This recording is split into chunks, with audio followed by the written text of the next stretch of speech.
Varicose వ్యాధితో బాధపడుతున్నారంట. తక్కువ ఖర్చుతో ట్రీట్మెంట్ కావాలి అనుకుంటే ఎవిస్ హాస్పిటల్ని సంప్రదించండి. నమస్తే అమ్మా. నమస్తే అమ్మా. అమ్మా, మనకున్న వారాల్లో ఒక్కొక్క వారానికి ఒక్కొక్క ప్రత్యేకత, వారంలోని ఒక్కొక్క రోజుకి ఒక్కొక్క ప్రత్యేకత. అవును కదా. మంగళవారం అయితే మాత్రం ఎక్కువగా వింటూ ఉంటామమ్మా. మంగళ శుక్రవారాలు. మంగళవారం రోజు కొన్ని పనులు చేయకూడదని, కొన్ని ఇవ్వకూడదని, కొన్ని ఇవ్వచ్చని, ఇలాంటివి వింటూ ఉంటాం కదా. తర్వాత మంగళవారం పుడితే కొంతమంది మంచిదని, కొంతమంది చెడని, రకరకాలుగా వింటాం కదా. అసలు మంగళవారం యొక్క ప్రత్యేకత ఏంటమ్మా? అసలు ప్రతిరోజు ప్రత్యేకమైనది. ఏది చెడు కాదు, ఏదో మంచి కాదు. కాలం భగవత్ స్వరూపం కదా. అంతేగా. భగవత్ స్వరూపమైనటువంటి కాలంలో ఇది చెడు అది మంచి అని ఉంటుంది. కాకపోతే మనకున్నటువంటి పరిస్థితుల బట్టి అనుకూలము అనుకూలంగా లేకపోవడం అన్నది ఉంది. అనుకూలంగా లేనప్పుడు కూడని పనులు చేస్తే ఇబ్బంది కలుగుతుంది అంతే. ఎట్లాగంటే కడుపు నొప్పిగా ఉన్నప్పుడు ఇంకొంచెం ఎక్కువ పదార్థం తింటే ఏమవుతుంది? మరింత ఎక్కువ అంతే, అంతకన్నా ఇంకేమీ కాదు. అంత అంత సింపుల్ అనమాట. అయితే చక్కగా చెప్పారమ్మా. మంగళవారం అన్నది మంగళవారానికి అధిపతి కుజుడు, మంగళుడు అంటారు ఆయన్ని. పేరు అర్థం ఏమిటంటే మంగళ అంటే శుభం కలిగించేవాడే కదా. అవును.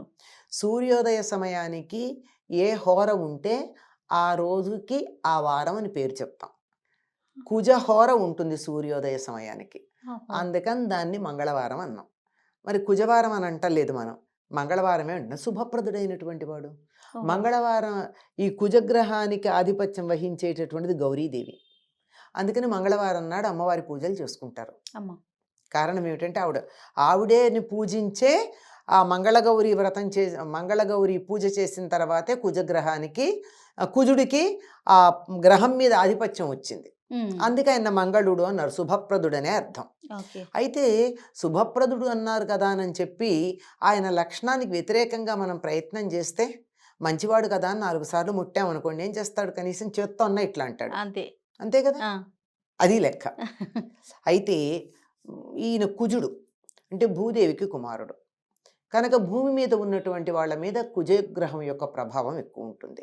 అందుకే మనం తరచుగా కుజదోషం మొదలైనటువంటి పదాలు వాడుతూ ఉంటాం. మిగిలిన గ్రహాల కన్నా ఎక్కువ భూమితో సంబంధం ఉంది.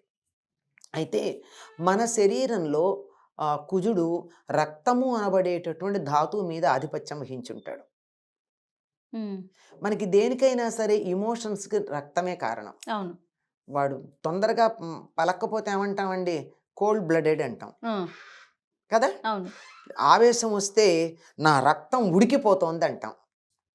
అంటే మన ఇమోషన్స్ అన్నింటికీ కూడా రక్తంలో ఉన్నటువంటి ఆక్సిజన్ యొక్క పాళ్లల్లో వచ్చే మార్పుల వల్లే ఆ మార్పులు వస్తూ ఉంటాయని మనం అర్థం చేసుకోవాలి. కనుక రక్తం మీద ఆధిపత్యం కలిగినటువంటి వాడు కనుక మన ఎమోషన్స్ మీద ఆధిపత్యం ఉంటుంది. కనుక ఈరోజు మనం ఒళ్ళు దగ్గర పెట్టుకోకపోతే తగాదాలు వచ్చే అవసరం ఉంది. ఎమోషన్స్ తొందరగా ఉంటాయి కదా. అందుకే మంగళవారం ఏది మొదలు పెట్టకండి, కలహాలు వస్తాయి, కష్టాలు వస్తాయి అంటారు. ఎందుకంటే నేను తొందరగా ఆవేశపడతాను కదా, అంచేత నువ్వు ఒకటంటే నేను 2 అంట అయిపోయాయి. కానీ దాన్ని ఎలా చేశారమ్మా? అదొక అశుభం అయిన రోజు, అశుభం అన్నట్టు. అంటే నీ పరిస్థితి ఇట్లా ఉంటుంది, జాగ్రత్తగా ఉండమని సూచన చేశారే తప్ప రోజుది కాదు. ఆ రోజు యొక్క ప్రభావం అట్లా ఉంటుంది. ఇప్పుడు సూర్యుడు ఉదయిస్తే తెల్లారింది, అస్తమిస్తే చీకటి పడింది. అట్లాగే కుజుడు ప్రభావం ఉంటేనే కొంచెం ఆవేశపడతాను. కనుక కొంచెం జాగ్రత్తగా మాట్లాడు. కలహాలు వస్తాయి, ఎందుకు వచ్చింది అంటారు. తర్వాత మంగళవారానికి ఇంకొక పదం ఉంది, మారు కోరుతుంది అని. కుజుడికి అదే మళ్ళీ రిపీట్. అందుకని ఏదన్నా మనం ఇది అవ్వాలి అనుకున్నది ఉంటే, మనకి ఇష్టం ఉండి ఎక్కువ చేయాలనుకున్నది ఆ రోజు మొదలు పెట్టండి. మంగళవారం చాలా మంది ఏం చేస్తారంటే అప్పు తీర్చటం మంగళవారం నాడు మొదలు పెడతారు. ఇవాళ రూపాయి ఎక్కువ అప్పు ఉందనుకోండి, ₹1 అప్పు తీర్చండి. రెగ్యులర్గా మనం తీర్చేస్తూ ఉంటాం. ఆయనకున్న లక్షణం అది కదా. అట్లాగే ఆదా చేయాలనుకోండి, బ్యాంకులో ₹1 వేయండి. మళ్ళీ వెంట వెంటనే మనం వేస్తూ ఉంటాం. ఏ పనైనా సరే రిపీట్ చేయడం ఉంటుంది గనక ఆ రోజున మనం ఇది చేసి తీరాలి అనుకున్నది మంగళవారం మొదలు పెట్టండి. లేకపోయినట్టయితే మరి కాస్త ఇబ్బంది కలిగే విషయం ఒకటి ఉంది. ఇంకొకటి ఏమిటంటే మంగళవారం నాడు ఆపరేషన్లు చేస్తారమ్మా. మ్హూ. తెలిసి మొదలు పెట్టారో తెలియక మొదలు పెట్టారో కానీ మీరు వెళ్ళి చాలా ప్రముఖమైనటువంటి వైద్యాలయాలు, ప్రభుత్వ వైద్యాలయాలు అడగండి, మంగళవారం ఆపరేషన్స్ చేస్తారు. ఆపరేషన్ చేస్తే మొట్టమొదట మన కంటపడేది ఏమిటి? రక్తం. మ్. రక్తానికి అధిపతి మంగళుడు, ఓహో. కుజుడు. ఓహో. కనుక రక్తం వ్యవహారం ఏదన్నా కనుకున్నట్టయితే మంగళవారం. మంగళవారం చేస్తే శుభప్రదంగా జరుగుతుంది. అందుకే జయవారం అని పేరు, మంగళవారానికి ఉన్న ఇంకొక పేరు. ఓహో. ఏది మొదలు పెట్టినా జయం అవుతుంది. ఎవరితో అన్నా మీరు కావాలని యుద్ధం చేయాలనుకుంటున్నారు అనుకోండి, తప్పనిసరిగా వాళ్ళ పోట్లాడి అమి తుమి తేల్చుకుంటాను అని అన్నారు అనుకోండి, మంగళవారం చేయమంటారా? మంగళవారం మొదలు పెట్టండి. ఓకే. అంటే జయం కలుగుతుంది గనక. ఇందులో జయం కలగాలి అనుకున్నది మంగళవారం తప్పనిసరిగా. నాకైతే ఇంకా ప్లస్ అవుతుందేమో కదమ్మా, నా పేరు కూడా పేరే జయలక్ష్మి జయ. కదా. అదే అంచేత మీరు తప్పకుండా ఏ పనన్నా మొదలు పెట్టుకుంటే మంగళవారం నాడు మొదలు పెట్టండి. తప్పకుండా. అందులోనూ మంగళవారం నాడు మొదలుపెట్టింది విజయవంతంగా జరగడానికి ఒకసారి గౌరీదేవికి కానీ ఆంజనేయుడికి కానీ, మ్. ఆంజనేయుడు ఎవరు అంటే గౌరీపతి అయిన రుద్రుడి యొక్క అవతారం, మ్. అంతే కదా. అవును, అవును. వాళ్ళకు ఒకసారి నమస్కారం పెట్టుకుని మొదలు పెట్టండి, తప్పనిసరిగా జయం కలుగుతుంది. ఓ, ఇన్ని తప్పనిసరిగా. అపప్రథలు ఉన్నాయంటే మంగళవారం అవునమ్మా. గురించి. అప్పు ఇవ్వకూడదని, ఏది అప్పు కట్టకూడదని. ఇచ్చామనుకో మళ్ళీ ఇస్తూనే ఉంటాం, వాడి నుంచి వస్తుందో రాదో తెలియదు, ఎందుకు వచ్చింది అందుకని అదనమాట. రిపిటేటివ్ అనే లక్షణం ఉంది, మళ్ళీ మళ్ళీ మళ్ళీ మళ్ళీ చేయడం అనేది. ఆ కారణంగా అప్పు ఇవ్వద్దు అంటారు. అప్పు తీర్చితే మంచిది అంటున్నాం కదా మరి. అప్పు తీరిస్తే మంచిది, మళ్ళీ తీరుస్తాం గనక. అదే, అదే. ఇస్తే ఇస్తూ పోతాం, వాడి నుంచి వస్తుందో లేదో తెలియదు. అవునవును. అది ఆ. అంచేత అసలు ఇప్పుడు ఒక క్లారిటీ వచ్చిందమ్మా. ఎందుకంటే మంచి పనులు చేయకూడదు, కొత్త పనులు చేయకూడదు, ఇట్లాగే లక్ష్మి బయటకు వెళ్ళిపోతుంది, ఇట్లా ఎన్ని మాటలంటే అసలు మంగళవారమే మంచిది కాదేమో అనే ఒక అపోహలో ఉండిపోయాం. చాలా మందికి మంగళవారం అంటే అదేదో దూరంగా అవును, పెట్టాల్సినటువంటి విషయం అని అనుకుంటూ ఉంటారు. ఏమీ లేదు. ఇది కారణం ఏమిటంటే చేసింది మళ్ళీ చేస్తారు, రక్తం కళ్ళ చూస్తారు. ఏదన్నా పని మొదలు పెట్టినట్టయితే అందుకే గడ్డం గీసుకోవద్దంటారు. ఆహా. కుజుడు అధిపతి కదా, కుజుడు అధిపతి కనుక మనం గడ్డం గీసుకుంటూ ఉంటే అక్కడ అక్కడ కొద్దిగా చిన్న రక్తం వచ్చే అవకాశం ఉంది. అందుకే మనకి సలూన్స్ అన్నిటికీ కూడా మంగళవారం సెలవు ఇస్తారు కాబోలు బహుశా.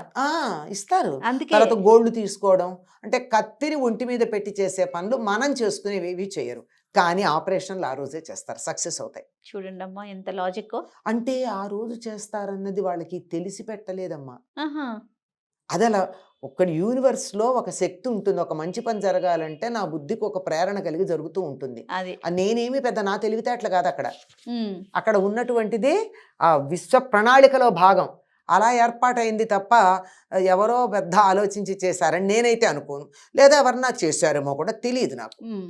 కొన్ని పనులు అట్లా జరుగుతూ ఉంటాయి. జరిగిపోతూ ఉంటాయి. ఎందుకంటే ఒంటి మీద ఇప్పుడు గోల్డ్ తీసుకోక మంగళవారం అంటారు. అవును. ఎందుకంటే అది వెళ్ళి పక్కన ఎక్కడన్నా తగిలి నెత్తురు వస్తుందేమో. కుజుడికి రక్తంలో అధిపతి కదా ఆయన, రక్తం కొంచెం వేగంగా ఉద్రేకంగా ఉండేటటువంటిది.